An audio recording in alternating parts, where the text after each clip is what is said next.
शोभा नागरगोजे या चॅनलला लाईक आणि सबस्क्राईब करा. धन्यवाद.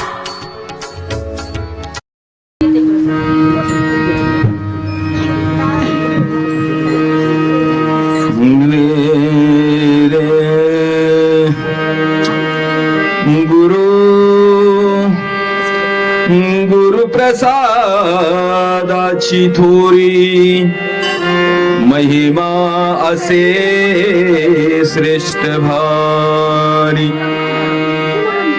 प्रसाद घेताची स्वामीचा नाश होय षडरी पुचा. मी तू पण हाणू रे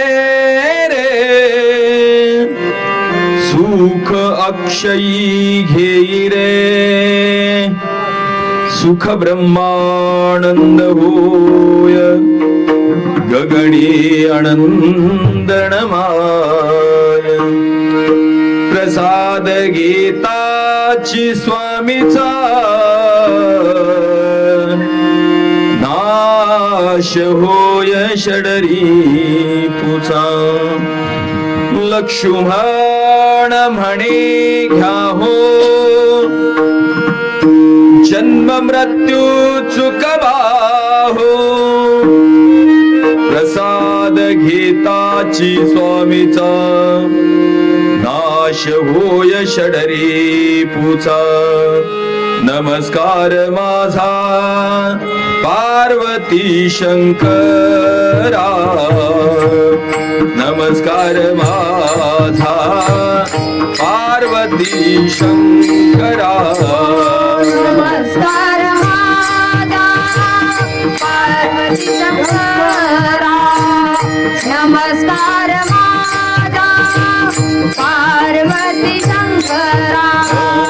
नमस्कार माझा पार्वती शंकरा. नमस्कार माझा पार्वती शंकरा. नमस्कार माझा पार्वती शंकरा. नमस्कार माझा पार्वती शंकरा. बुद्धीच्या दातारा हेची द्यावे. बुद्धीच्या दातारा हेची द्यावे. नमस्कार माझा पार्वती शंकरा. नमस्कार माझा पार्वती शंकरा. नमस्कार माझा पार्वती शंकरा.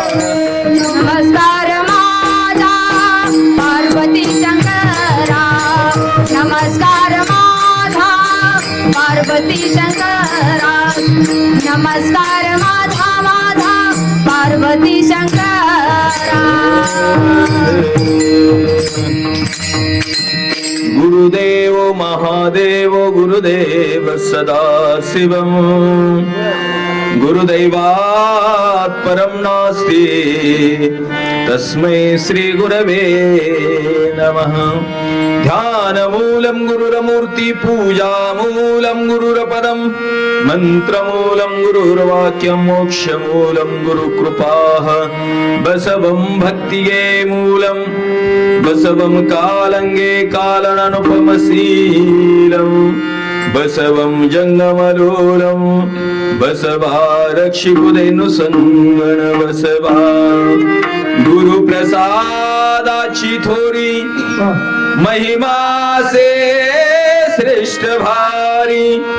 प्रसाद घेताची स्वामीचा नाश होय षडरी पुचा.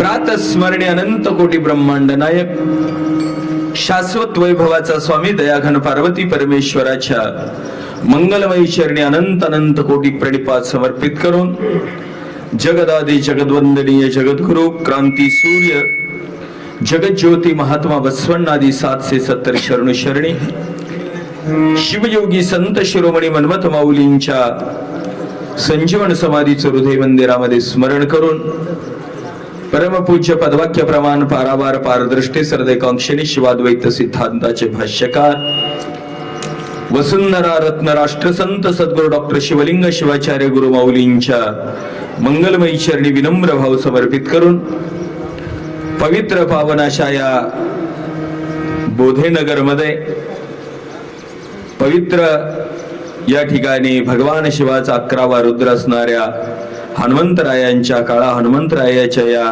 पवित्र मंदिरामध्ये गेल्या 7 दिवसापासून चालत असलेला ग्रंथराज परमरहस्य पारायण सोहळा भजन नाम संकीर्तन आणि त्याच संयोगानं आजच्या या ग्रंथराज परमरहस्य पारायणाच्या सांगता समारंभ समयी गुरूंचा ग्रंथांचा संतांचा भगवंताचा प्रसाद घेण्याच्या इच्छेनं जमलेल्या तुम्हा समस्त शिवभक्तांच्या अंतरात्म्यातील ज्योतिस्वरूप भगवान शिवाला वंदन करून सर्वांना शरणू शरणार्थी शिवसंत लक्ष्मण महाराज यांचा गुरुच्या प्रसादाची महती सांगणारा हा अभंग या पारायणाच्या सांगता समारंभ निमित्तानं घेतलेला आहे. शिवसंत लक्ष्मण महाराज यांनी आपल्या जीवनामध्ये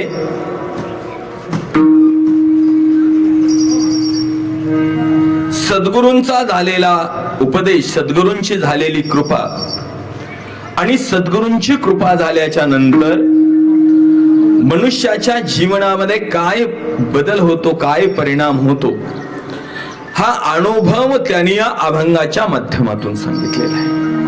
म्हणून संतांचं वाङ्मय, शरणांचं वाङ्मय, ग्रंथ संपदा असेल, अभंग असतील, हे जे आहे त्यांचे अनुभवाचे बोल आहे.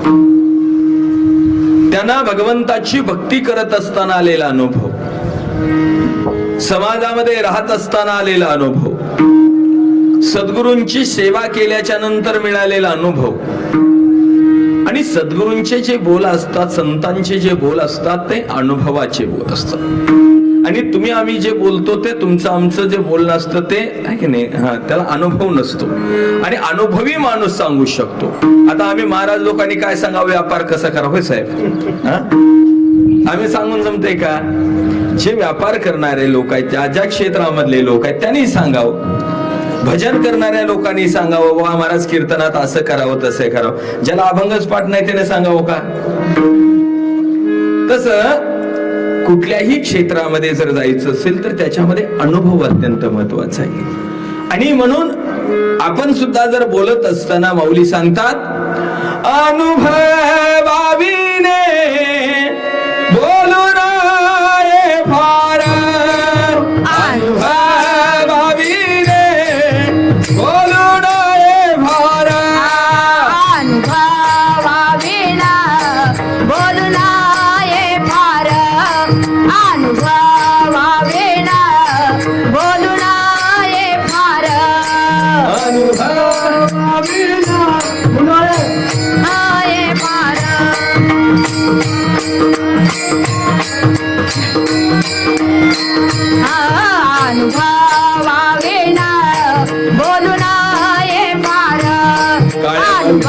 नये फार,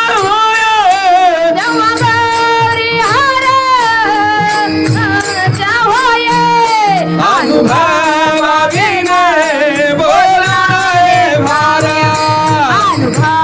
अनुभवाविना बोलू नये फार,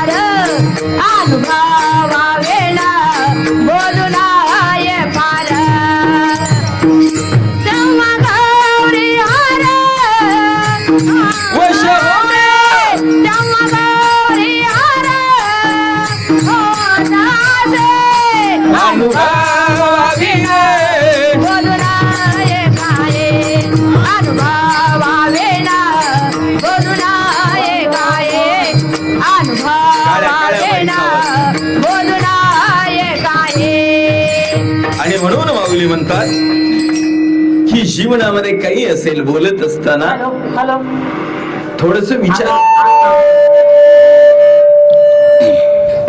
थोडस विचार करून बोललं पाहिजे. त्या एकाच माईचा आवाज द्या, बाकी बरोबर आहे सगळे. आणि मग हॅलो हॅलो हॅलो राहू दे आता बंद करू.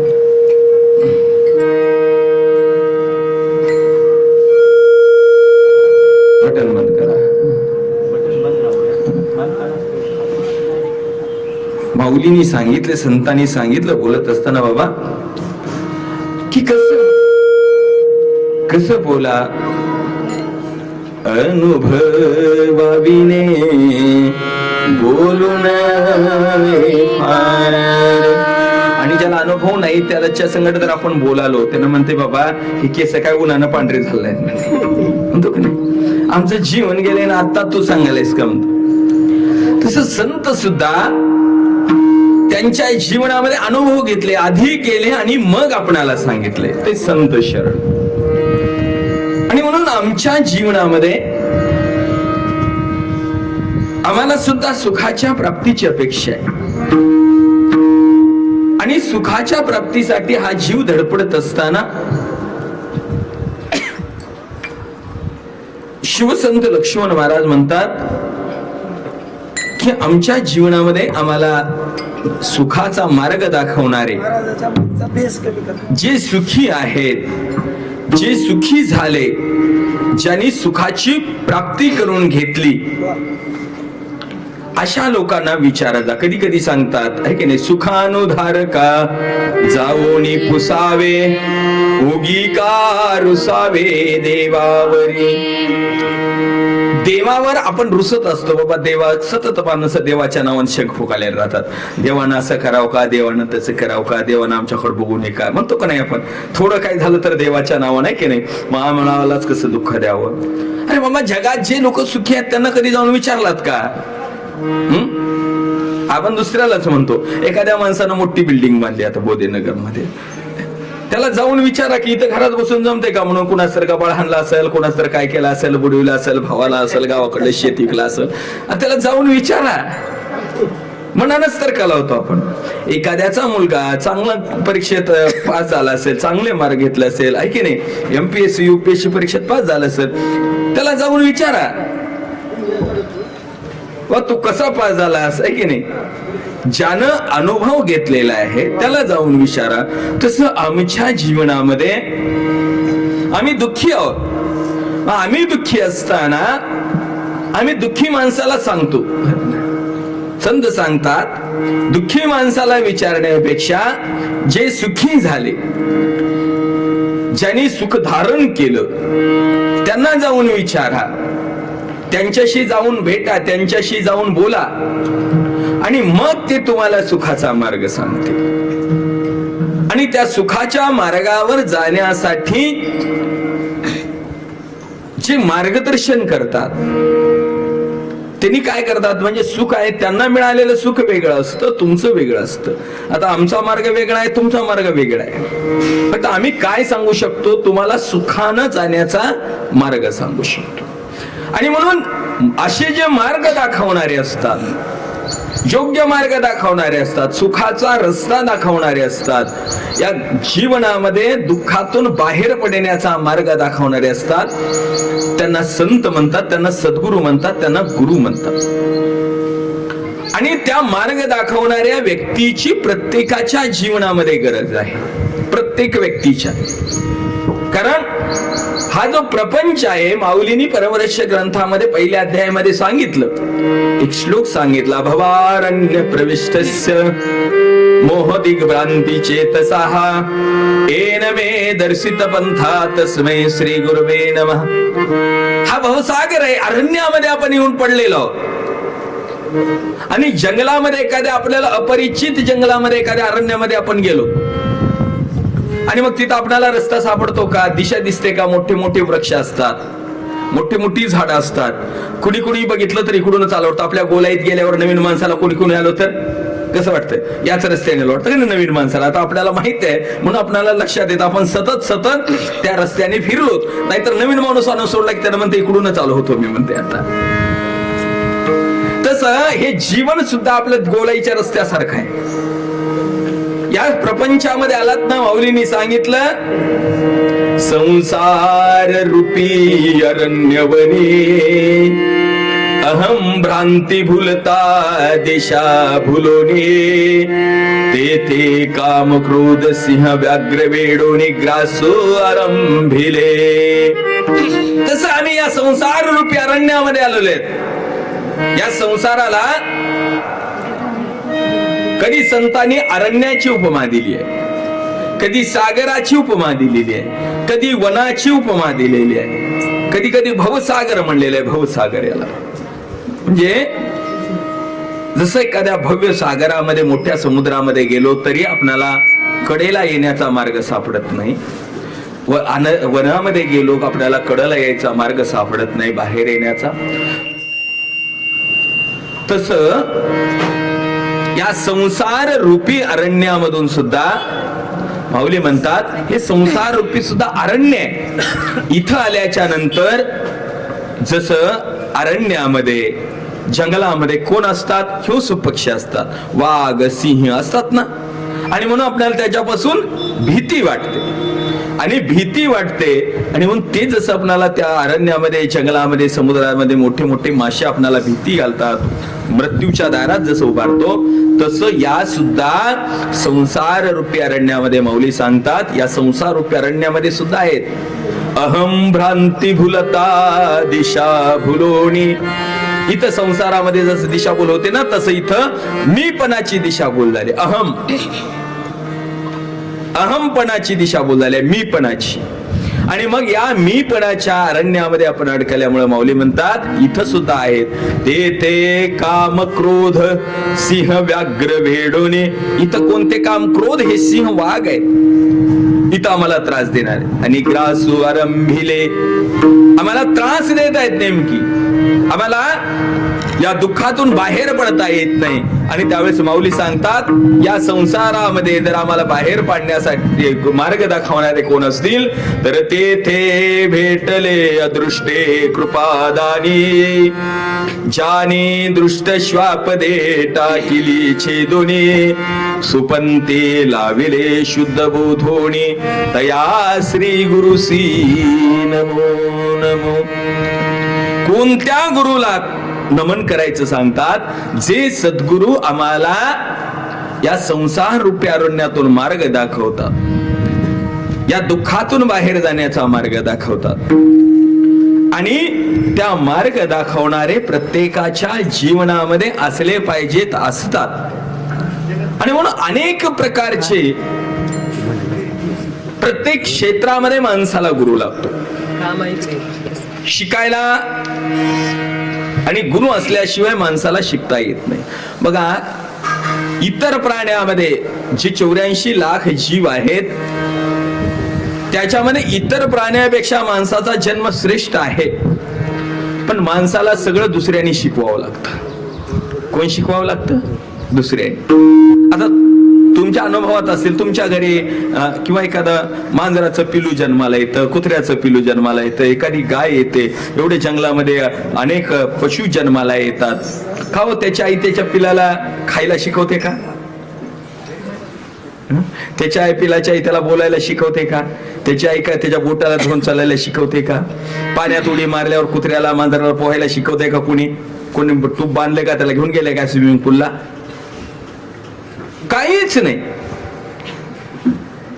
बाकी सगळ्या गोष्टी भगवंतानी इतर प्राण्याला निसर्गता दिलेल्या आहेत, त्याला ते शिकवायची गरज नाही.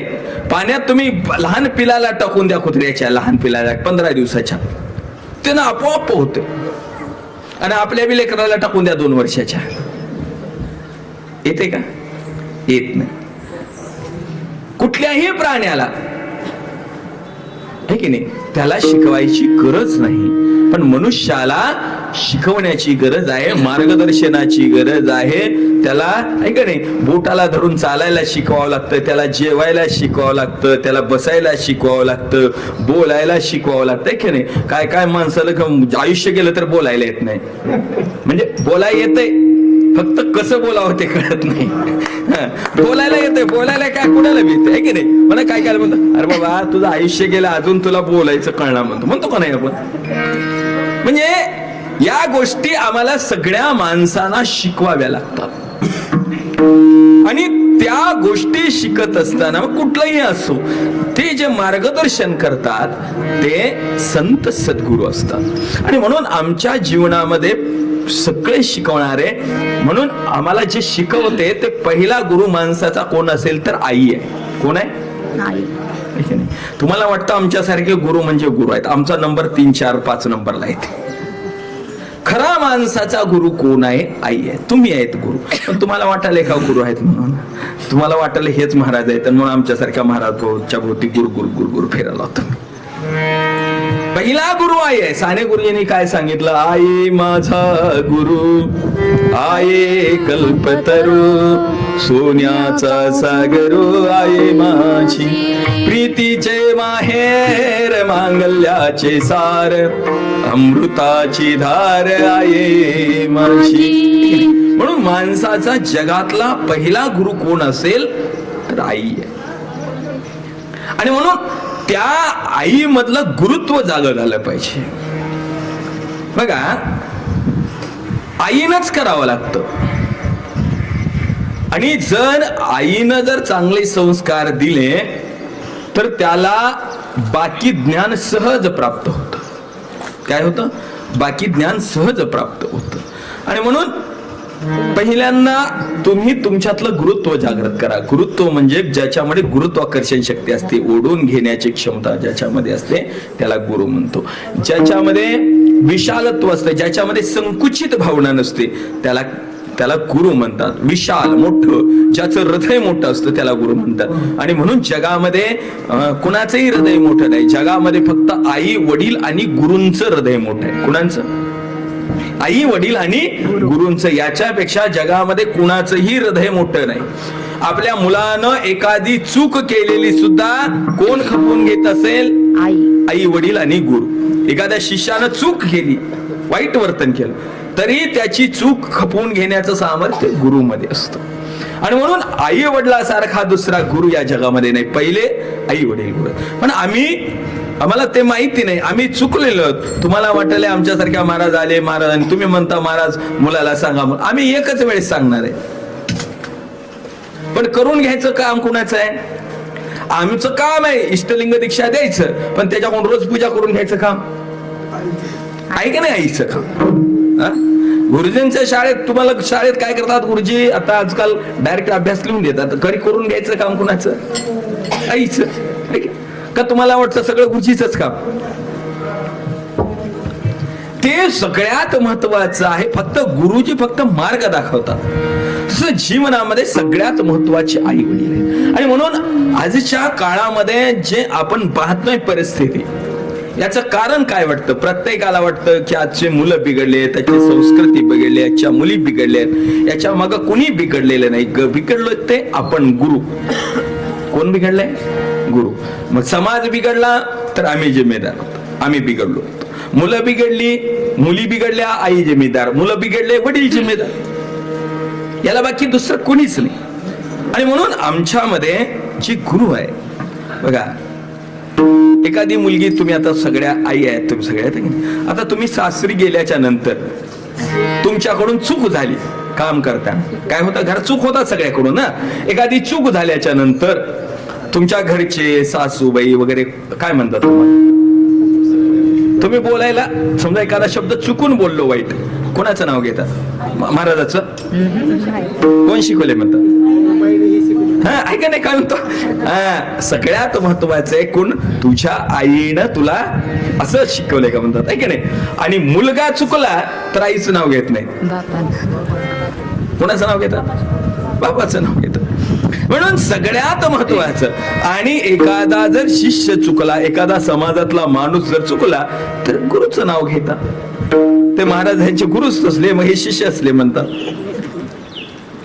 म्हणून पहिल्यांदा गुरु तुम्ही आहे. नाही बरं का.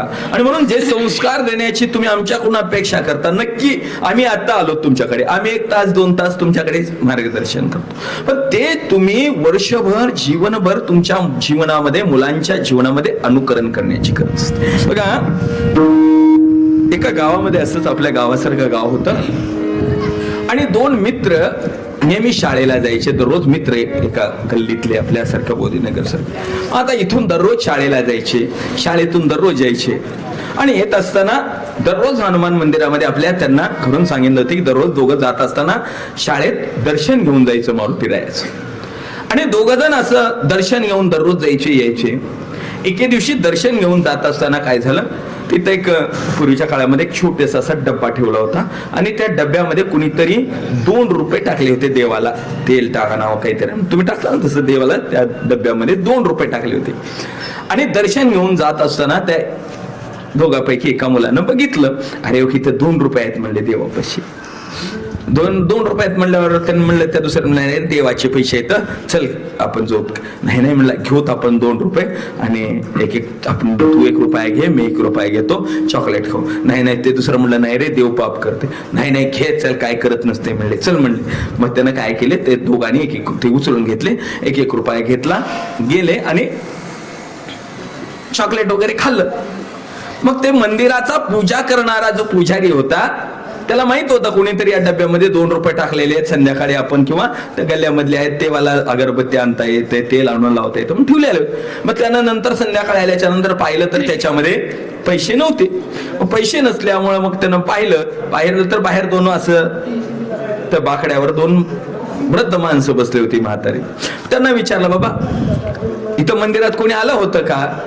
त्यांनी सांगितले, कोणी नाही बाबा, ते दररोज यायचे मुलं शाळेला जायचे, ते 2 मुलं तेवढे आले होते, दर्शन घेऊन गेले, दुसरं कोणी आलं नाही मंदिरामध्ये. त्याला 100% कळालं की या 2 लहान मुलांनी ते पैसे नेले. मग त्यानं सहज, आता दररोज संबंध होता गल्लीतला पुजारी दररोज, मग तो पूजा करणारा गेला आणि गेल्याच्या नंतर त्याच्या घरी गेला. घरी गेल्याच्या नंतर त्याच्या आईला हाक मारली, होता इकडे या, बाहेर या जरा म्हणले. त्याने बाहेर आलं. बाहेर आल्याच्या नंतर, का महाराज कसं काय येणं गेलं? काय नाही, काही नाही होत आहे म्हणले. तुमची मुलं दररोज मंदिरात शाळेत जात असताना मंदिरात दर्शन घेऊन जातात, खूप छान संस्कार दिले तुम्ही, पण आज तुमच्या मुलांनी चूक केलेली आहे. तर म्हणजे काय केलेली आहे? काही नाही, त्या डब्यामध्ये जे 2 रुपये होते आणि ते कोणीतरी दान टाकलेलं होतं, त्यातले 2 रुपये घेऊन गेले तुमची मुलं. तिनं आपल्या मुलाला बोलवलं, बरं इकडे रे म्हणले. आला मुलगा. आल्याबरोबर त्यानं महाराजाला बघितलं, त्या पुजाऱ्याला बघितल्याबरोबर त्या पोराला कळालं की आपण पैसे घेतलेले आहोत. आईनं जवळ बोलवलं आणि जवळ बोललेल्या वेळ विचारलं नाही आधी, आल्याबरोबर आधी एक चापट मारली, ताड म्हणून. त्याला ताड म्हणून चापट मारल्याबरोबर त्यानं म्हणलं, नाही आई मी घेना गेलतो, त्यानंच घे म्हणलं म्हणून घेतलं म्हणलं. आईनं विचारलं बी नाही. आई घरामध्ये गेली, 1 रुपयाचे 2 रुपये दिले. हो का महाराज, माझ्या मुलाकडून चूक झाली आणि हो काय आमच्याकडून देवाला घेऊन जा म्हणलं. घेऊन आला. दुसऱ्या मुलाच्या घरला गेला. दुसऱ्या मुलाच्या घरला गेल्याबरोबर त्यानं हाक मारले, हो ताई इकडे बाहेर जरा. आले. का म्हणले महाराज, काय नाही केलं? काही नाही हो, आणि तुमचा आणि तो शेजाऱ्याचा मुलगा दोघेही रोज मंदिरात जातात, पण आज मंदिरात जाताना त्यांनी डब्यामधले 2 रुपये उचलून नेले म्हणलं, त्यांनी सांगितलं. मग त्याच्यामध्ये ते आई मग थोडी वेगळी होती, आपल्यासारखी होती थोडी. त्याने म्हणले, नेलं तर नेलं, तुझ्या बापाच्या घरचे नेले का? कुठं कामाला गेलतास का म्हणली? देवाचेच पैसे होते की? म्हणलं कोणतरी टाकला असं का व्हायला, लेकरावांना नेले तर एवढं घरापर्यंत यायला का तुझ्या प्रॉपर्टी नेल्यासारखं आलायच म्हणले. त्याला सुरू केले उलट. त्यानं म्हणलं, माझं कर्तव्य सांग, जा आम्हाला लेशानाच माहित आहे म्हणलं. झालं. मग हे पोरानं ऐकलं. हे कोण ऐकलं? मुलानं मधून ऐकलं की झालं. मग ते महाराज गेलाच घरला. मग झालं महाराज असंच पुन्हा गेलं, काही दिवस गेले की असंच थोड्या दिवसांनी गेल्याबरोबर मग त्याने येता काय झालं, एका स्टेशनरी दुकानातून येता एक साबण ठेवायचं डब्बा उचलून आणलं. खोकं काय आणलं? साबण ठेवायचं. आईने विचारलं, अरे कुठून आणलास? त्याने म्हणला, दुकानातून. पैसे काय नाही म्हणला, फुकटच आणलो म्हणला. आणि त्या दिवशीपासून त्याच्या आईनं त्याला कधी शाळेत वही घेतली नाही, पेन घेतली नाही, कंपास घेतली नाही, पुस्तक घेतली नाही. 10वी पर्यंत त्यानं फुकटच पास झालं. म्हणजे आता फुकट पास झालं म्हणजे तुम्हाला कळालं, त्यानं कुण्या पोराच्या दप्तरात नवी वही ठेवलं नाही, नवी पेन ठेवलं नाही, नवा कंपास ठेवलं नाही. 10वी पर्यंत त्यानं फुकटच पास झालं. मग 10वी पर्यंत कसं तरी गेला. आता 10वी पर्यंत शिक्षण बरं झालं, फुकटात झालं. आता पुन्हा कॉलेजला गेला, आता 11वीला. आता 11वीला गेल्यावर 10वी पर्यंत चॉकलेट खात होतं, आहे की नाही, बिल्डरच्या पुड्या खात होतं, राजू सुपाऱ्या खात होतं. आता कॉलेजमध्ये गेल्यावर वेगळी संगती लागली. आता रोज वेगळं खायला लागलं, मित्रासोबत बाहेर जाऊ वाटायला जेवायला. मग आता थोडंच ह्याच्यावर जमते. आता आतापर्यंत ह्या पुस्तकावर जमलं. आता ह्यानं शाळेत जात असताना, बस न जाताना कोणाच्या तर खिशातलं पाकिट मारायला सुरू केलं. कोणाचं तर काहीतरी दुकानात जाताना दुकानदार इकडे तिकडे गेला की गल्ल्यात हात घालायला सुरू केलं. आणि मग एका दिवशी योगायोगानं एका सावकाराच्या दुकानात आता दररोज सवय लागली बाहेर जायची, खायची प्यायची. एका दिवशी त्याला माहितीच नाही सावकाराच्या दुकानात CCTVचे कॅमेरे आहेत. हे ना एका दिवशी गेलंय, सावकार इकडे तिकडे बघायला बघितलंय, सावकाराच्या गल्ल्यात हात घालून पैसे घेऊन गेले. सावकारानं मग संध्याकाळी मग 4 वाजता बघायला आपले पैसे कुठं आहेत, पैसे कुठं आहेत, दिवसभराचा धंदा.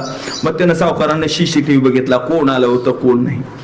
ना महाराज बघितलं CCTV मध्ये दिसला पोरगा. दिसल्यावर बरोबर पोलीस स्टेशनला गेलं. त्याला काही सांगायची गरज नाही, ते दाखवलं पोलिसाला ना अशा पोरानं आमच्या इथल्या मुलानं चोरी केली आहे. त्याच्यावर लगेच केस झाली. आले पोलीस, घेऊन गेले, कोर्टात उभा केलं, सांगितलं पुराव्यानिशी सांगितलं वा याने असं चोरी केली, याला सांगितलं याला कमीत कमी 3 वर्षाची कारावासाची शिक्षा आहे म्हणलेला चोरी केल्याच्या बदल्यात. झाला चोरी करायचा 3 वर्ष पोरगा जाणार. इकडे आई उभारली, रडायला लागली, रडायली आई रडता रडता बी म्हणाली, कसं केलास की आतापर्यंत 15 वर्ष झालं, कवा कुणाचं घरानं घरला आणला नाही, जरा बघून तर करावं का नाही, कुणाला तर इकडे तिकडे बघून तर करावं का नाही, घरच्या अमीर रावलेत लोकांनी बघावं का नाही म्हणून आई रडाय सुरू केली. आतापर्यंत कवाच आणला नाहीस घरानं. आई रडत असताना मुलगा 3 वर्ष जाणार आहे आता मध्ये. सांगितलं पोलिसांनी, बाबा तुला कुणाला जाताना भेटायचंय का. ते आई रडत होती. म्हणला आई रडायली, आईला जरा भेटून जाऊत म्हणला. आई जवळ गेला. आई पुन्हा म्हणाली, कसं कळालं नाही तुला, कसं बघून केलं नाहीस, मग कुणा सावकाराचं बारकं तर दुकान बघावं का नाही. मग जवळ आला. जवळ आल्यावर आई रडत होती चांगलं. यानं जवळ आल्या बरोबर आईच्या घरात ही एक चापट मारली आईची. आईला म्हणलं, आता रडून का उपयोग, ही जर चापट ती स्वामी महाराज घरला आल्यावर जर मारली असतीस तर माझ्यावर आज ही वेळ आली नसती. आणि म्हणून आमच्या जीवनामध्ये सगळ्यात मोठं आम्हाला घडवण्यामध्ये जर कुणाचा अधिकार असेल तर आईचा अधिकार असतो. कुणाचा? आईचा. आणि म्हणून जगामध्ये सगळ्यात मोठं दैवत आई सारखे दैवत साऱ्या जगतामध्ये नाही. म्हणून पहिल्यांदा माणसाचा गुरु आई आहे. पहिला गुरु कोण? आई. आणि म्हणून तुम्ही चुकलात की संपलं. म्हणून तुम्ही सावध राहा. तुम्ही तुमच्या मुलावर कसे संस्कार करायचे, तुमच्या मुलाला कसा प्रसाद द्यायचा आहे. जर छत्रपती शिवरायांना जिजामातेनं जर शिकवलं नसतं तर छत्रपती शिवराय तयार झाले असते का? स्वामी विवेकानंदांना त्यांच्या आईने संस्कार दिले नसते तर ती स्वामी विवेकानंद तयार झाले असते का? मनमत माऊलींच्या घरी जर त्यांच्या आईने संस्कार दिले नसते तर असा परमरेशासारखा ग्रंथ लिहिला असता का? तुम्ही आम्ही त्याचं पारायण केलं असतो का? आणि म्हणून हे सगळे संस्कार घरातून आईपासून मिळतात. म्हणून पहिला गुरु आई आहे. दुसरे गुरु वडील आहेत. मातृदेवो भव पितृदेवो भव. वडील आहेत. मुलगा जर चुकला, बरं का, मुलगा जर चुकला, आताचे तरुण मुलं सगळ्याच्या घरी गाड्या आहेत, सगळ्याच्या आहेत का नाही. आता गाड्या घेऊन जातात, गाड्या आता रस्त्याने करतात असतात. मग गाड्या उभा करताना बोलत असताना मित्राला कशा उभा करतात गाड्या तुम्हाला माहिती आहे. कुठं उभा करतात? पार्किंगला, कडेला, रस्त्याच्या भरमधामध्ये उभा करतात. इकडून एकाची गाडी असते, तिकडून एकाची गाडी असते आणि दोघं उभा राहून देशाच्या पंतप्रधानाची चर्चा करायला राहतात. कुठं? रस्त्याच्या भरमधामध्ये. आणि एखादा माणूस तुमच्या इथलाच गाडी घेऊन चालला मध्ये किंवा एखादी गाडी आहे, त्याने जर म्हणलं थोडं बाजूला घ्या रे गाडी, त्यानं लगेच म्हणते दिसना गेला का एवढा रस्ता आहे बाजूला, म्हणतं का नाही? त्याला नुसतं म्हणा तुम्ही, नुसतं जरा गाडी गड्याला सुद्धा उभा करत नाहीत, एवढंच म्हणा. तर कुणाच्या बापाचा रस्ता आहे का म्हणते. मग शहाणे माणसं लगेच म्हणतात तुम्हाला माहित आहे की त्यानं कुणाचा आहे म्हणून, त्याला जास्त सांगायची गरज नाही. दुसरा माणूस म्हणतो जाऊ दे बाबा तुला माहिती आहे की त्यानं कुणाचं, एवढ्यावरून ओळखून घ्यायचं की बाप तसा बेटा. मग त्याला बाकी मोठं विश्लेषण करायची गरज. म्हणून आमच्या जीवनामध्ये सगळ्यात महत्वाचे गुरु तुम्ही. आणि म्हणून तुम्ही जे देता त्याच्यानं तुमचा परिवार चांगला होतो. आई वडिलाच्या संस्कारानं एक परिवार, एक पिढी घडते. एक डॉक्टर चुकला तर एक पेशंट दगावतो. डॉक्टरचं जर आहे की नाही, मेडिसिन चुकलं तर पेशंट दगावतो बरं का. आई वडील चुकले तर एक कुटुंब दगावतं, आणि आमच्यासारखा एक गुरु चुकला तर समाज दगावतो, समाजाला धोका होतो. आणि म्हणून सावध व्हा. शिवसंत लक्ष्मण महाराज म्हणतात,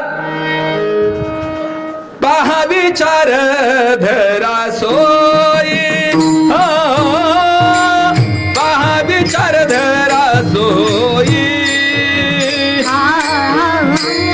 पहा विचार धरा सोयी, पहा विचार धरा सोयी. लक्ष्मण म्हणे सावध होई, लक्ष्मण माने सावध होय. लक्ष्मण म्हणे सावध होई, लक्ष्मण माने सावध होय. पहा विचार धरा सोयी, पहा विचार धरा सोये, पहा विचार धरा सोये रे. पहा विचार धरा सोये. आणि म्हणून शिवसंत लक्ष्मण महाराज म्हणतात, आताच सावध व्हा. लक्ष्मण म्हणे सावध होई, आणि पहा विचार धरा सोयी. सावध व्हा, आताच विचार करा. कुठंतरी कुण्यातरी गुरुकड जाऊन आहे की नाही, आपण जर चुकलो, आपल्याच घरामधले संस्कार चुकले, तर आमच्यासारख्या महाराजांना काय दोरा बांधून गळ्यात काय तर बांधून धोंडा बांधून काय उपयोग आहे का. अवचित प्राप्ती,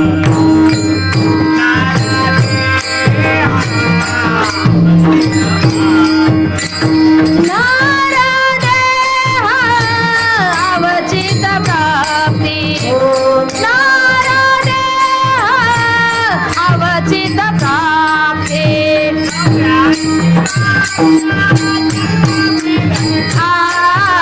84 लाखे जन्मा फिरत्यात,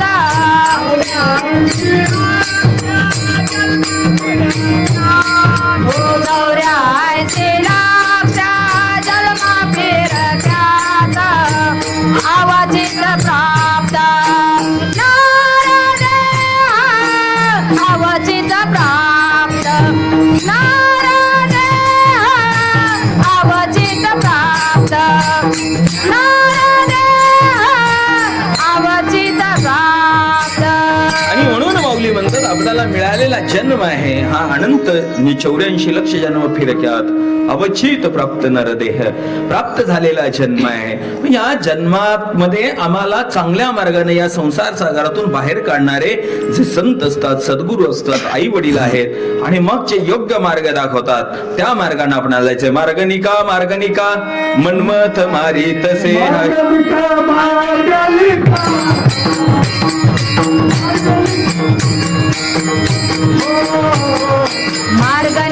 मार्गनिका, मार्गनिका मार्गनिका, मार्गनिका मार्गनिका, मार्गनिका मार्गनिका.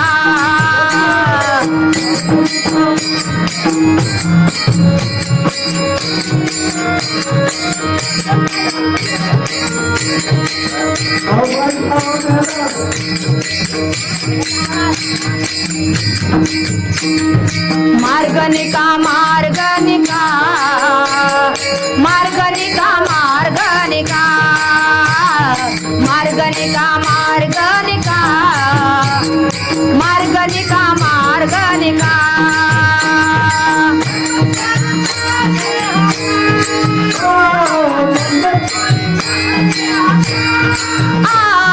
मनमत मारित से हाका, मनमत मारित से हाका. मार्गनिका अहो अहो मार्गनिका.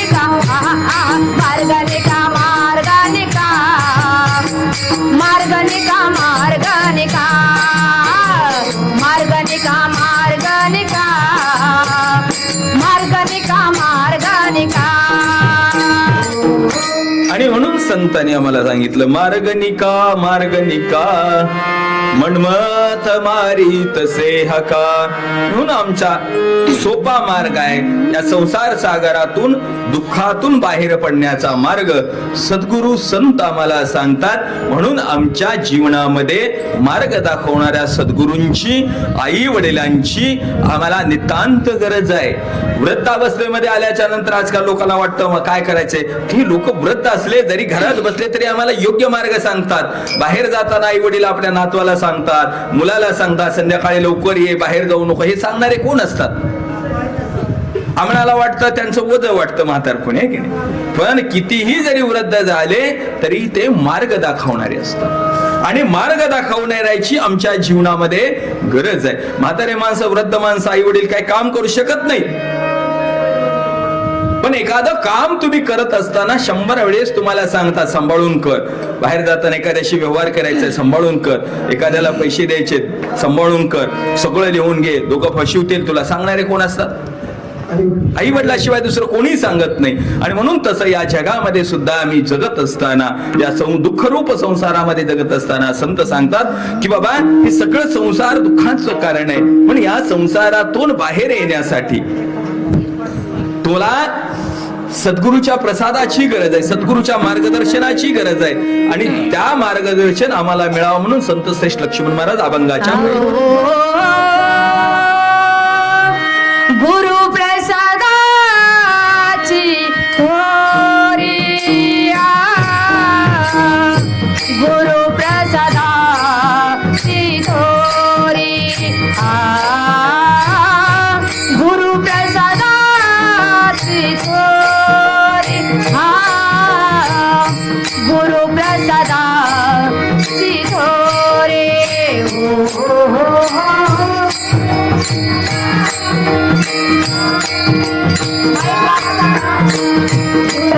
प्रसादाची थोरी, गुरु प्रसादाची थोरी, गुरु प्रसादाची थोरी, गुरु प्रसादाची थोरी, गुरु प्रसादाची थोरी, गुरु प्रसादाची थोरी, गुरु प्रसादाची थोरी, गुरु प्रसादाची थोरी, गुरु प्रसादाची थोरी, गुरु प्रसादाची थोरी,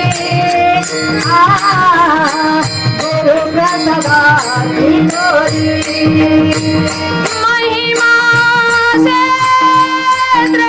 भारी, महिमा से भारी, महिमा से भारी, महिमा से भारी. प्रसाद घेता जे स्वामीचा, प्रसाद घेता जे स्वामीचा, प्रसाद घेता जे स्वामीचा, प्रसाद घेता जे स्वामीचा. प्रसाद घेता जे प्रसाद घेता जे स्वामीचा,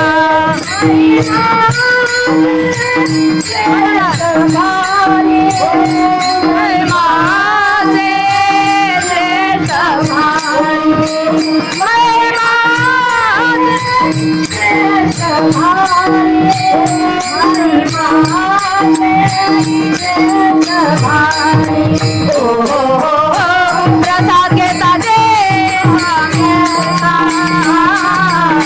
प्रसाद घेता जे स्वामीचा.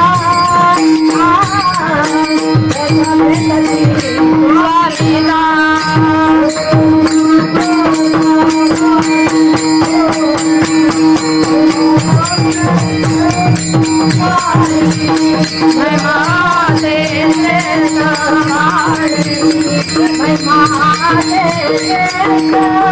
हा गुरु प्रसादाचे तोरे महिमाचे श्रेष्ठ भारे महिमाचे श्रेष्ठ भारे महिमाचे श्रेष्ठ भारे. आणि म्हणून माऊली सांगतात की त्या गुरुचा प्रसाद ज्यांना प्राप्त झाला ते शिवसंत लक्ष्मण महाराज सांगतात की त्या गुरुच्या प्रसादाची महती काय आहे. गुरुप्रसादाची थोरी महिमा असे श्रेष्ठ भारी. त्या प्रसादाचा महिमा इतका श्रेष्ठ इतका प्रसाद भारी आहे की ज्याच्या जीवनामध्ये प्रसाद मिळाला त्याच्या जीवनामधली अनुभूती सांगताना सांगतात प्रसाद घेताची स्वामीचा आणि नाश होय षडरीचा. ज्याच्या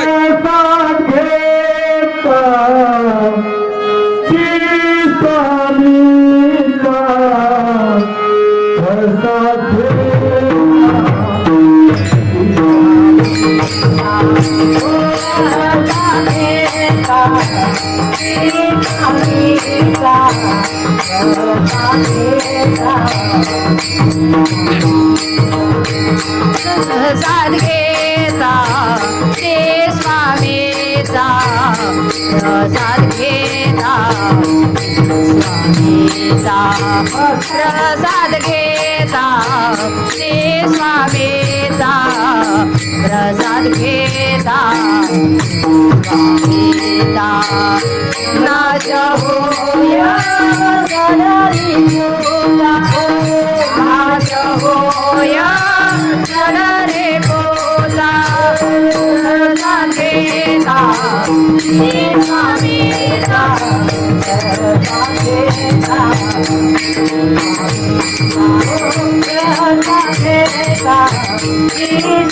घेता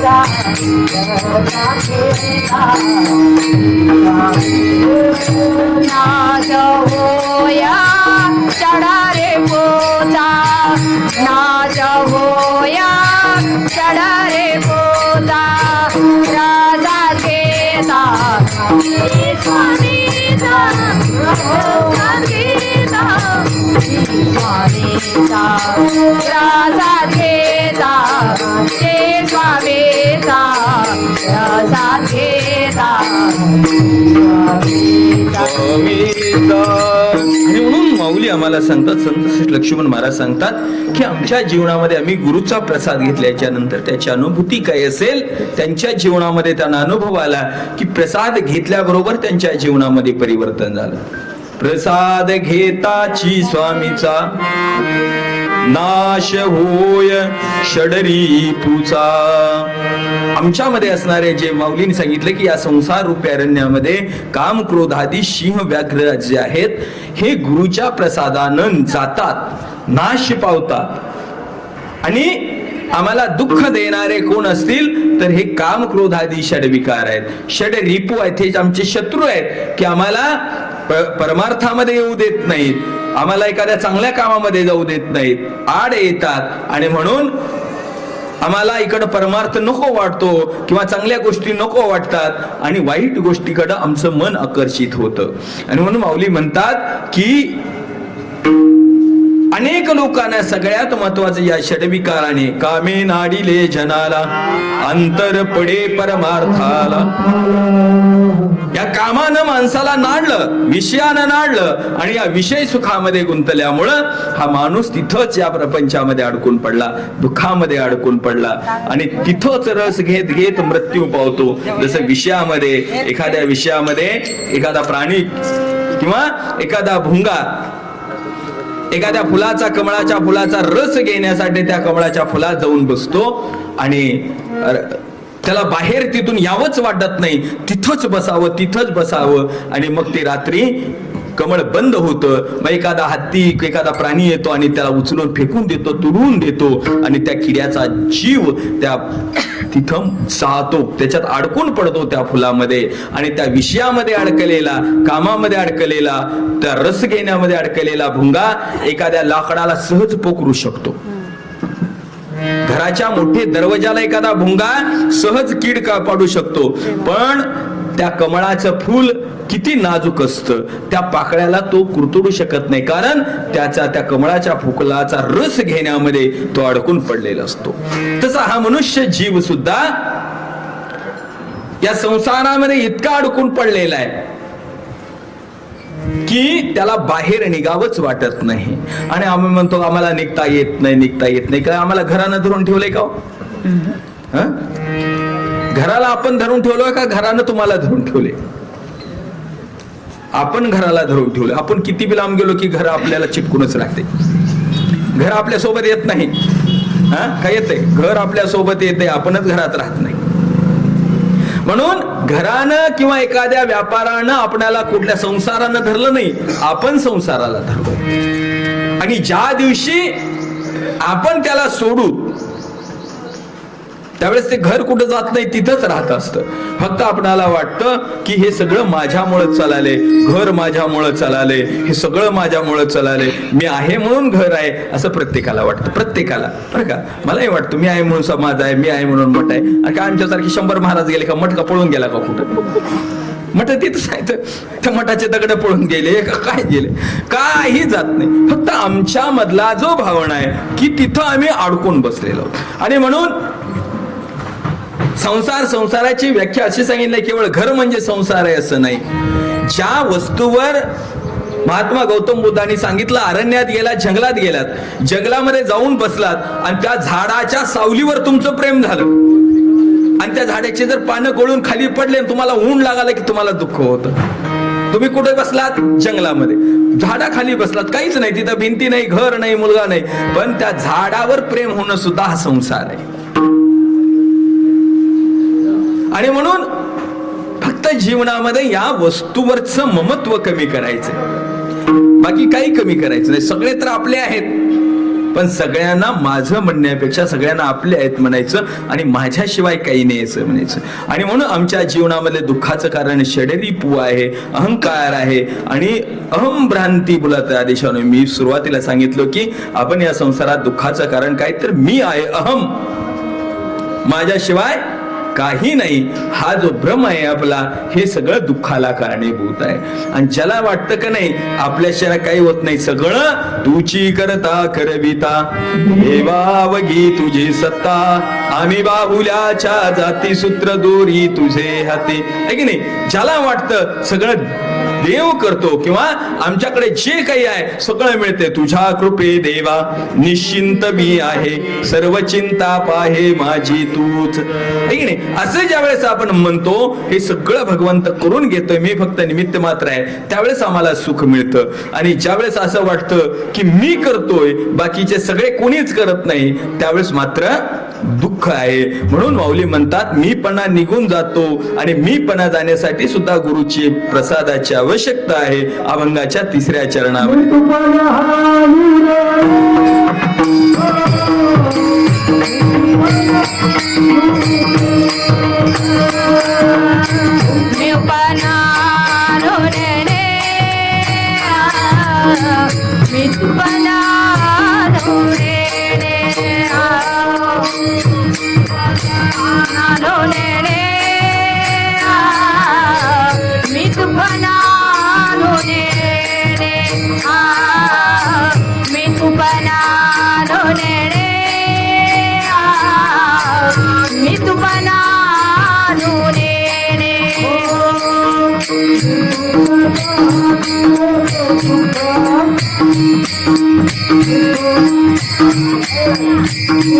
आचरण स्वामीता प्रसाद घेताची स्वामीता, प्रसाद घेताचे स्वामीता, प्रसाद घेताचे स्वामीता. आणि शिवसंत लक्ष्मण महाराज म्हणतात की या सगळ्याच्या कारणीभूत आहे ममत्व. कुठल्याही गोष्टीनं माझं, जिथं माझं आहे, माझं म्हणलं की दुःख आहे, काही म्हणा तुम्ही, माझं म्हणलं की दुःख आहे. आणि म्हणून गुरुच्या प्रसादानं कळते की या जगात माझं काय आहे आणि मी कोण आहे. आता बाहेर दृष्टीनं आपण आपलं नाव सांगतो, मी कोण आहे, मी बुवा निलंग्याच्या मठाचा महाराज. काही मी जन्मल्यावर नाव घेऊन आलतो का आपण? आधार कार्डावरचं नाव आपण जन्मताना घेऊन आलतो का आधार कार्ड? लोकांनी ठेवलेलं नाव आहे हे सगळं. आणि त्या लोकांनी दुसऱ्यांनी ठेवलेल्या नावाला आपण चिटकून बसलेलो, दुसऱ्यांनी केलेल्या स्तुतीला आपण चिटकून बसलेलो. दुसऱ्यांनी वा वा वा महाराज तुमच्यासारखा महाराज नाही म्हणलं की स्तुतीला चिटकून बसलो. एखाद्यानं जर त्याला काय येते म्हणलं की रुसून बसलो. आपण दुसऱ्यावर अवलंबून होता. कुणावर? दुसऱ्यावर. दुसऱ्यांनी चांगलं म्हणलं तर चांगलं, दुसऱ्याने वाईट म्हणलं तर वाईट. म्हणून दुसऱ्यावर अवलंबून राहायचं नाही. दुसऱ्यांनी ठेवलेलं नाव आहे, पण याच्या पलीकडे मी कोण आहे येतानाही निर्नाम होतो, येतानाही माझं नाव नव्हतं. आणि गेल्यावर माणूस मेल्यावर नाव घेतात का लोक?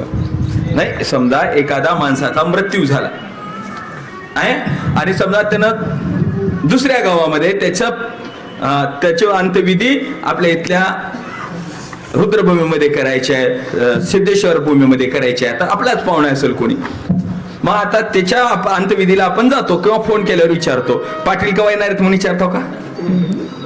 कोण आहे, कोण येणार आहे म्हणून विचारतो. नाव असतं ना त्याचं, आधार कार्डावर नाव असतं, जन्मभर माझं नाव कसं घेतलं म्हणून भांडणं केलेलं असतो आपण. मग येताना ज्यावेळेस त्या माणसाचं प्रेत यायलेलं आहे त्यावेळेस तुकाराम पाटील केव्हा यायलेत म्हणतो का? जन्मतानाही नाव नव्हतं, जन्मल्यावर बी नाव नव्हतं. माणूस एक बार मेला की येताना बॉडी कवा यायले, प्रेत कवा यायले. त्याच्या मुलाला बी जाऊन विचारतात का तुझे पप्पा कवा यायलेत म्हणून? त्याच्या मुलाला बी जाऊन विचारतात, काय म्हणतात, प्रेत कधी येणार आहे विचारतात का? किंवा एखाद्याचा मुलगा वारलाय त्याच्या वडिलाला जाऊन विचारतात का तुमचा मुलगा कवा येणार आहे? अजिबात नाही. मृत्यू ज्या दिवशी तुम्ही जन्माला आला त्या दिवशीही नाव नव्हतं, आणि ज्या दिवशीही तुमचं श्वास याच्यातून बाहेर गेला त्या दिवशीही तुमचं नाव संपलं. मधल्या काळामध्ये आपण मी माझं म्हणत भांडण करत बसलेलो. म्हणून एक लक्षात ठेवा, जन्मतानाही मी कोण होतो माहित नाही, नाव घेऊन आलो नव्हतो. मृत्यू झाल्याच्या नंतरही मी राहणार नाही. फक्त मी आहे नक्की. मी म्हणजे त्याच्यामध्ये जो वास्तव्य करतोय तो मी आहे.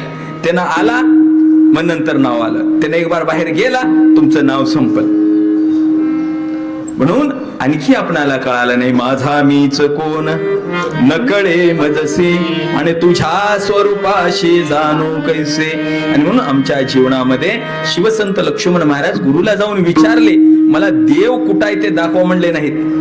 काय मला महादेवाची भेट घालून देणं अगोदर पहिल्यांदा त्यांनी विचारलं की मी कोण आहे मला माहिती नाही, मला तुम्ही सांगा माझी सोय विश्वनाथा. महाराज पहिली भेट झाल्याबरोबर ओळख नव्हती ना, पहिल्यांदा मठात गेल्याबरोबर पहिली भेट.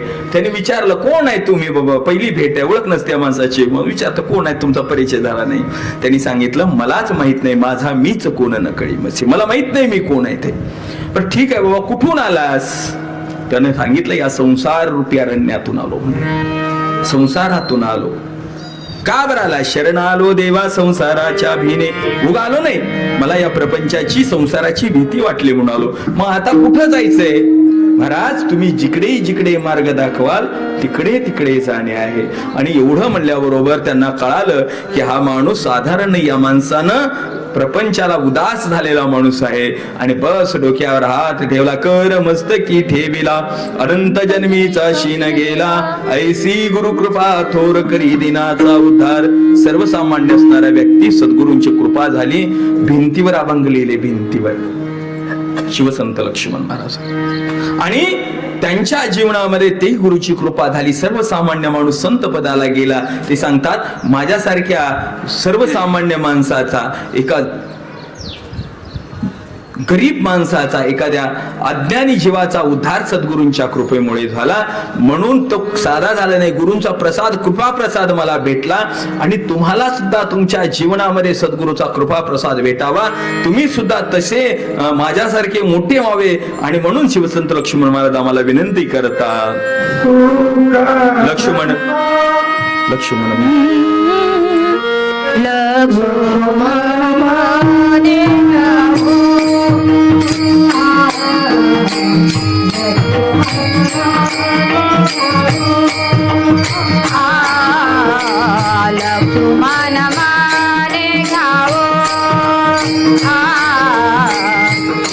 मन माने घ्यावो मन माने घ्यावो मन माने घ्यावो लक्ष्मण माने घ्यावो लक्ष्मण माने घ्यावो प्रसाद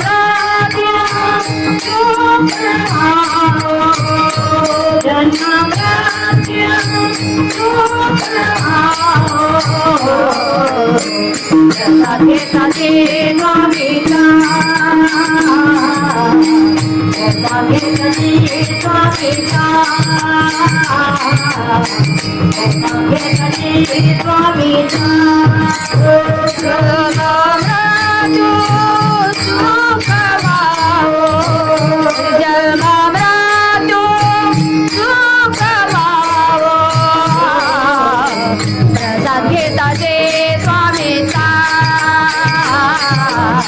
प्रसाद घेताचे स्वामीचा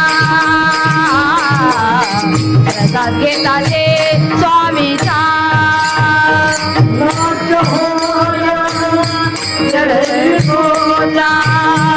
नाश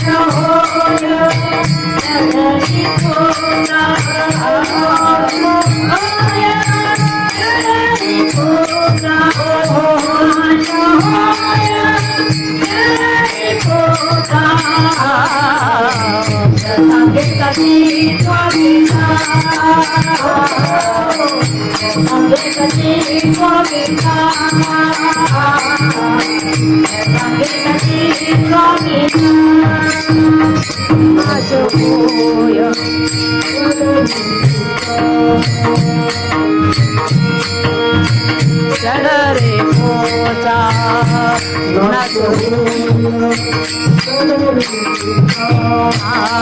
नाश होय चढ रे पोचा नाश होय चढ रे पोचा नाश होय चढ रे पोचा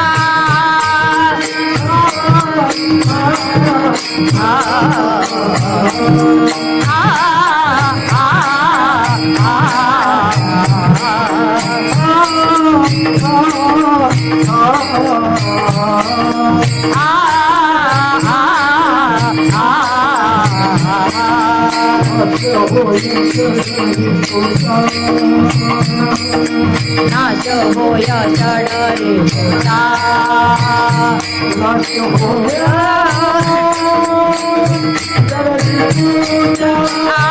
नाश होया चढ रे पोचा होया चढ रे पोचा नाश होया चढ रे पोचा प्रसाद घेताचे स्वामीचा प्रसाद घेताचे स्वामीचा प्रसाद घेताचे स्वामीचा. आणि शिवसंत लक्ष्मण महाराज आम्हाला सुद्धा आमचं जीवन सुखी होण्याकरता, आनंदी होण्याकरिता, या दुःखातून बाहेर येण्याकरिता आम्हाला प्रसाद घ्या म्हणतात. प्रसादानं प्रसन्न होतं, प्रसादानं माणूस जागे होतो, जागृत अवस्था निर्माण होते. म्हणून तुम्ही सुद्धा प्रसाद घ्या, तुम्ही सुद्धा जागे व्हा. तुमच्यातलं सुद्धा आई मधलं जे आहे ते गुरुत्व जागी करा. तुमच्या मुलाला चांगल्या पद्धतीचं संस्कार द्या. चांगल्या पद्धतीचे संस्कार दिल्याच्या नंतर त्याला बाकी कुठल्याही शाळेत जरी घातलो, त्यांना भलेही डॉक्टर होईल ना होईल, इंजिनियर होईल ना होईल, पण एक चांगला माणूस म्हणून त्याला कसं जगावं हे त्याला कळतं. आणि जगण्यासाठी काहीच लागत नाही महाराज. जगायला काय लागतं? काहीच लागत नाही. चांगलं जीवन जगण्यासाठी काहीच लागत नाही. आणि म्हणून आमच्या जीवनामध्ये आम्ही चांगलं जगा, चांगले संस्कार आपल्या लेकरावर करा. तुम्ही तुमच्या गुरुकडून, तुमच्या जे कोणी गुरुगुरु असेल, कोणी माळ घालून घ्या, दीक्षा घ्या. तुम्हाला जे काही आपल्या कुलपरंपरेने संस्कार आहेत त्या गुरुकडे जाऊन आपण गुरुकडून अनुग्रह घेतला पाहिजे. आणि आपल्या जीवनामध्ये आपण एक चांगल्या पद्धतीचं जीवन, संस्कारी जीवन जगलं पाहिजे. आणि हेच जीवन जगण्यासाठी आम्हाला ग्रंथराज परमर्षाचं पारायण करावं लागतं. ग्रंथराज परमर्ष आम्हाला शिकवतो की सकाळी उठल्यापासून झोपेपर्यंत आमचं काय कर्म असावं, आमच्या तोंडानं आम्ही कसं बोलावं, आमच्या पायानं कुठं जावं, आम्ही इतरांशी कसं बोलावं, हे सगळे संस्कार त्या परमर्ष ग्रंथ हा संस्कार आचार कोश म्हणून तो आहे. आणि त्याच्यामध्ये आचरण कसं करावं, वागावं कसं, बोलावं कसं, बसावं कसं, उठावं कसं, झोपताना झोपावं कसं, उठताना उठावं कसं झोपेतून, इथून दात घासण्यापासून, हात धुण्यापासून, जर आमच्या स्वयंपाक करण्यापासून जर सांगितलं असेल तर ते परमर्ष ग्रंथामध्ये सांगितलेलं आहे. आणि त्या ग्रंथराज परमर्षाचं पारायण आपण गेली 7 दिवस या पवित्र पावनभूमीमध्ये केलात. त्या ग्रंथाचं अनुकरण आपल्या जीवनामध्ये करतात. माऊलींचा हा प्रसादी ग्रंथ आहे.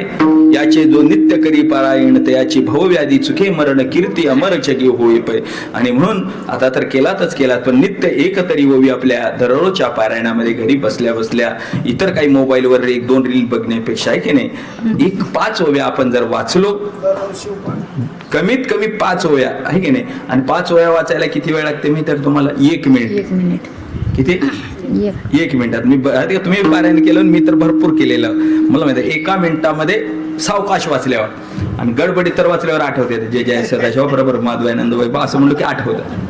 आणि सावकाश जर म्हणलो जय जया जय सदाशिवा परब्रह्मा द्वयानंद वैभवा नमो तुझ देवादिदेवा परमेश्वरा, ह्या अशा 4 1 मिनिट म्हणजे आपल्याकडे 1 मिनिट वेळ नाही का.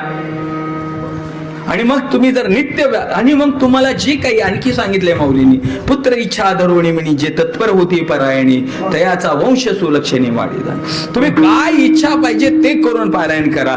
भक्ती मुक्ती ज्ञान वैराग्यादी सर्व सगळं मिळेल ते करा. ज्याला ते नाही जमलं, पारायण करता नाही आलं, शिवपाठ म्हणा, नुसतं एक म्हणा शिवपाठ करा 84चा फेरा चुकी येणे, तरी सुद्धा आमच्या जीवनातलं दुःख दूर होते. आणि म्हणून थोडासा वेळ काढा. संसारातून क्षणभर वेळ मिळणार नाही, पण काढला पाहिजे बरं का. पाहुण्याच्या गावाला जायला वेळ काढतो का नाही? कितीही गडबडीत किती जाऊ दे, एखाद्याच्या अंत्यविधीला जाऊ द्या, रडायला गेल्यावर कोणा मोबाईलचं व्हॉट्सअप उघडून बघतो आहे का. तिथं गेल्यावर तेवढ्या गडबडीत म्हणजे बघावंच लागते की नाही. मग तेवढा वेळ आपण काढतो कुठं गेल्यावर सुद्धा रडता सुद्धा आहे की नाही. मग आपण आपल्या जीवनामध्ये भगवंतासाठी काहीतरी थोडा वेळ काढला पाहिजे की नाही. मग तिथं वेळ निघतं आणि इथं काय वेळ निघत नाही. म्हणून आपण आपल्या जीवनामध्ये वेळ काढा, ग्रंथाचं पारायण करा, भगवंताचं नामस्मरण करा, वेळ मिळेल तेव्हा भजन करा. दररोज नाही मिळाला 8 दिवसातून 1 दिवस आहे की नाही. सोमवार ते सोमवार, रविवार ते रविवार आपल्याला ज्यावेळेस वेळ भेटतो त्यावेळेस भगवंताचं भजन करा. वेळ काढा जीवनामध्ये थोडासा. केला की शिवपाठ म्हणजे सगळंच म्हणजे पारायण केला, शिवपाठ एक नाम संकीर्तन 7 दिवस तुम्ही केलेलं आहे. असंच आपण आपल्या जीवनामध्ये नित्य करायचे. 30 दिवस श्रावण मास पूर्ण सगळ्याचा प्रसाद आहे बघा. तुम्ही 31 दिवस शिवपाठ केलेल्या श्रावण मासाचा शिवपाठ आहे, ग्रंथराज परमर्षाचा शिवपाठ आहे की नाही. तुम्ही श्रावण मास उपवास धरलेल्या सगळ्याचा आज हा प्रसाद आहे. आणि तो प्रसाद तुमच्या जीवनामध्ये तुम्हाला आज प्राप्त होतोय सद्गुरूंच्या कृपेनं. तोही गुरुचा तुमच्या जीवनामध्ये प्रसाद प्राप्त व्हावा. तुम्हालाही चांगल्या पद्धतीची सद्बुद्धी, तो अनंत कोटी ब्रह्मांड नायक शिव परमात्मा देव तुमच्यातून असं चांगलं कार्य घडलं. एवढंच आजच्या या मंगलमय प्रसंगी सांगून या पवित्र पावनभूमीत चालत असलेल्या या 7 दिवसे नामस्मरण सोहळ्यामध्ये आजचा प्रसादिक दिवस आणि या प्रसादिक दिवसाच्या निमित्तानं सुंदर कीर्तन रूपी साथ देत असलेले संप्रदायाचं भूषण असलेले बघा. मी म्हणलो की काही करता करता परमार्थ घेता येते. नोकरी करून परमार्थ केला आमच्या राजाभाऊनी आहे की नाही. आम्हाला नोकरी करून कसं आहे, आम्हाला वेळच भेटत नाही म्हणतो. तर पोलिसांची ड्युटी तर 24 तास ऑन ड्युटी असते, केव्हा बी फोन येते रात्री झोपल्यावर, तरी सुद्धा आहे की नाही. बाकी तर लोकांच्या 8 तासच ड्युट्या राहतात. मग व्यापारी सुद्धा आपल्या मनावर दुकान जेव्हा बंद करू वाटेल तेव्हा बंद करता येते. आपल्याला कोण मालक आहे का व्यापारी लोकाला का बरं बंद केला म्हणून विचारा.